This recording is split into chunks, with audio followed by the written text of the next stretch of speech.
أي نموذج مالي لازم يبدأ بمعلومات أساسية اللي هي baseline information، وده علشان نعرف ننطلق، زي مثلا المصاريف التاريخية. وخلينا أوضح لك ده بمثال. لو عايزين مثلا نعمل نموذج تكلفة دورة حياة اللي هي اللايف سايكل كوست موديل لنظام إدارة علاقات العملاء CRM اللي الشركة بتستخدمه، النموذج ده ببساطة بيقدر التكلفة الكاملة للاستثمار أو الأصل، وده على طول فترة استخدامه المتوقعة. يعني لو النظام ده هيفضل شغال معانا 7 سنين، هنحسب تكلفته خلال ال7 سنين دي كلها. النموذج ده طبيعته ان هو محتاج توقعات forecasts لسنين قدام، والتوقع في الاساس معناه تخمين مبني على معرفتنا السابقه وافتراضاتنا عن المستقبل. فالسؤال هنا كم هتكلفنا ام خلال ال7 سنين الجايين؟ الاجابه تبدا من سؤال تاني. طيب هو كلفنا قد ايه خلال ال7 سنين اللي فاتوا؟ والمعلومه ديت لازم تيجي من مصدر موثوق زي النظام المالي للشركه او نظام تسجيل الاصول. ممكن تسال وتقول هو مهم ازاي المصدر اللي جبت منه البيانات دي؟ وخلينا نديلك سيناريو. مديرتك مثلا بتندهلك على اجتماع،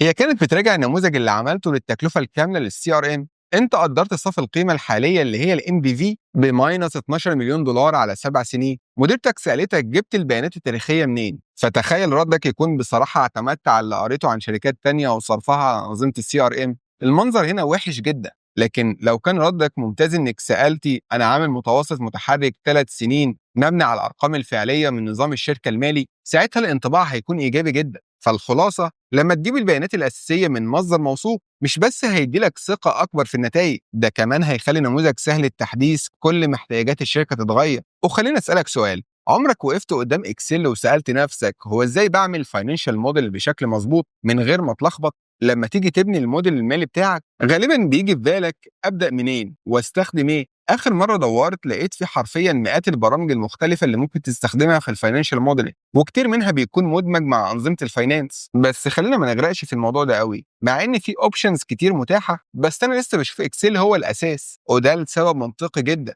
الموديلات الماليه عاده بتكون فريده ومش شبه بعضها، مفيش اتنين زي بعض. واكسل مرن جدا لدرجه انك ممكن تشبهه بالجوانت اللي راكب على ايدك بالظبط. عارف انها جمله بايخه شويه بس استحملني. اكسل سعره معقول، سهل الاستخدام، متوفر في كل مكان. كمان شركه مايكروسوفت بتدعمه بشكل رهيب، وده معناه انك لو وقفت معاك فورمولا او حاجه غالبا هتلاقي ناس حواليك يقدر يساعدوك تحل المشكله. تعال بقى نعمل جوله سريعه في اكسل. افتح برنامج اكسل ديسكتوب علشان هو اكتر نسخه فيها امكانيات. اعمل ملف جديد فاضي، والمفروض شاشتك تبقى شبه شاشتي. يلا نبدا. في الخليه سي 12 اكتب 2024 واضغط انتر، ده هيبقى سنه البدايه بتاعتنا.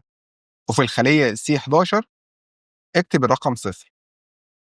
بعدين في دي 12 اكتب يساوي واختار الخليه سي 12 وبعدها بلس 1 واضغط انتر. النتيجه اللي هتظهر في دي 12 هتبقى 2025.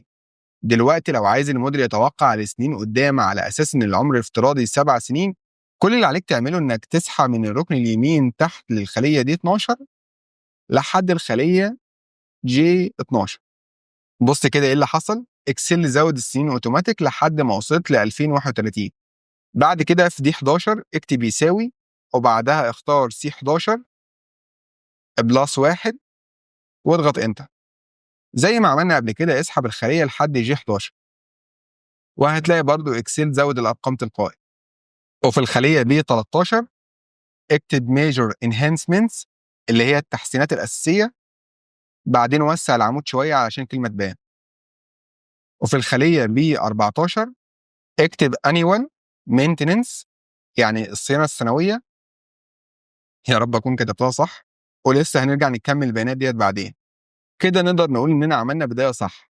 وأجمل حاجة في إكسل إنك مش محتاج تشيل هم التصميم أو شكل النموذج من الأول، تقدر تغير وتعدل زي ما تحب، وده طبعا بفضل المرونة الكبيرة اللي بيقدمها إكسل. ومع الوقت لما تبقى البيانات والمتطلبات والافتراضات واضحة ومحددة كويس، ممكن وقتها تفكر تنقل البرنامج تاني متطور أكتر. طبعا لو شايف إن الشرح ده ساعدك تفهم إكسل بطريقة أبسط، اعمل لايك للفيديو وسيب كومنت تحت تقول لنا فيه إيه أكتر حاجة استفدت منها. وما تنساش تتابعنا علشان تشوف باقي الفيديوهات الجاية. أشوفك في فيديو جديد. سلام.